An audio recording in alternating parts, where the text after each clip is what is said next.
sejam bem-vindos ao Pensando Direito. Eu sou Antônio Suxberger e um dos objetivos do nosso canal é justamente retratar a maneira pela qual institutos jurídicos são tratados na jurisprudência.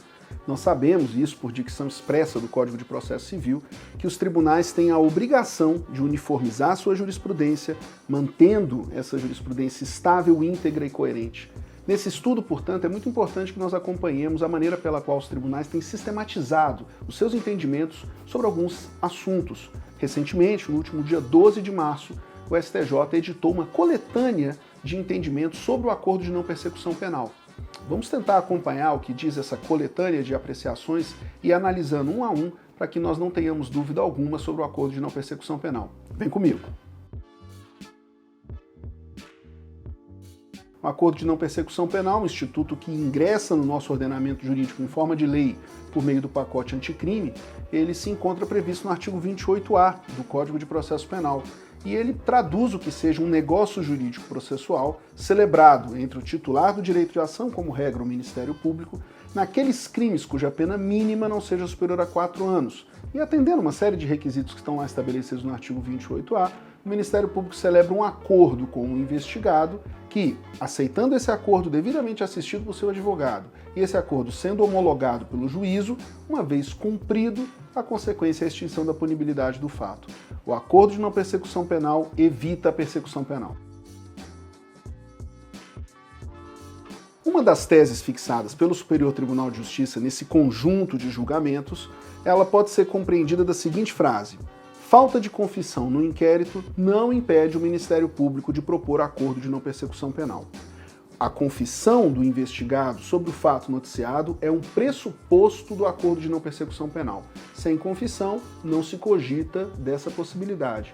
O que disse o STJ é que é necessário oportunizar ao investigado a confissão para acordar. Não se trata de um instituto que valora o comportamento processual do investigado no curso da investigação. É indiferente se ele tivesse calado, negado os fatos ou mesmo tiver confessado. O que é relevante é que, uma vez diante da possibilidade do acordo, seja dada a oportunidade a esse investigado de confessar o fato e aí sim formalizar o acordo de não persecução penal. É o que decidiu o STJ, entre outros julgamentos, no HC 657165. Uma outra tese decidida pelo Superior Tribunal de Justiça, consolidando a sua jurisprudência, está no fato do STJ não admitir a retroatividade do acordo de não persecução penal se a denúncia já foi recebida. Entendamos o seguinte: o Instituto está vigente no nosso ordenamento desde janeiro de 2020. Desde janeiro de 2020, o acordo de não persecução penal alcança fatos praticados antes de sua vigência. Mas como ele deve observar aqueles feitos que já se encontravam em andamento quando da vigência da lei? Pois bem, foi isso que disse o STJ.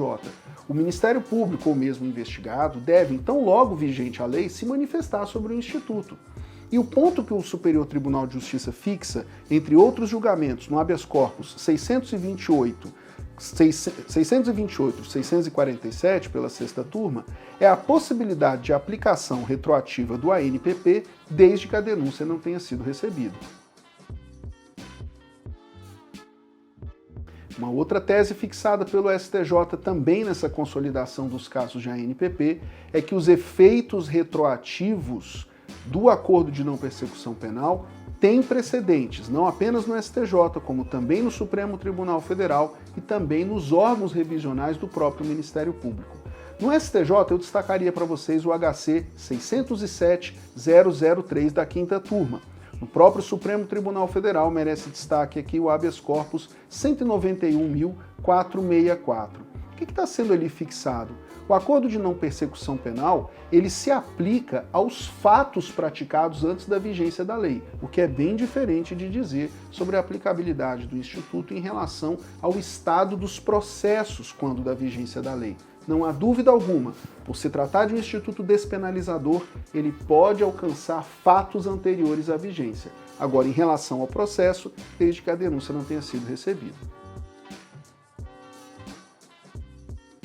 O STJ igualmente reconhece formalmente sobre o ANPP que o Judiciário não pode determinar que o Ministério Público oferte o acordo de não persecução penal.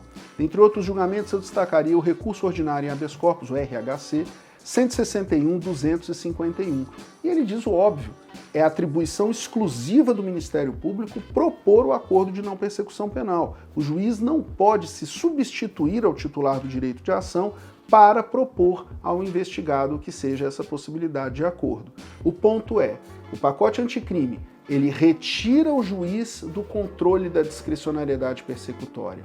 Diante da negativa do membro do Ministério Público em não ofertar o acordo de não persecução penal, o que pode fazer o investigado é se valer do parágrafo 14 do artigo 28A, que diz que a defesa pode pleitear a remessa dos autos ao órgão revisional do Ministério Público, e esse órgão revisional terá a palavra final sobre o cabimento do Instituto.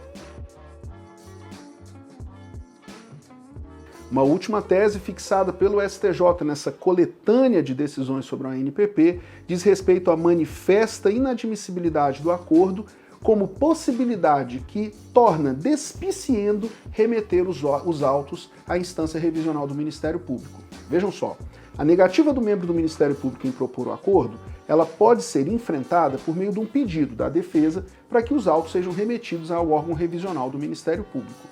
Agora, será que mesmo nas hipóteses de manifesto descabimento desse pedido defensivo, o juiz fica obrigado a remeter os autos mesmo assim à instância revisional?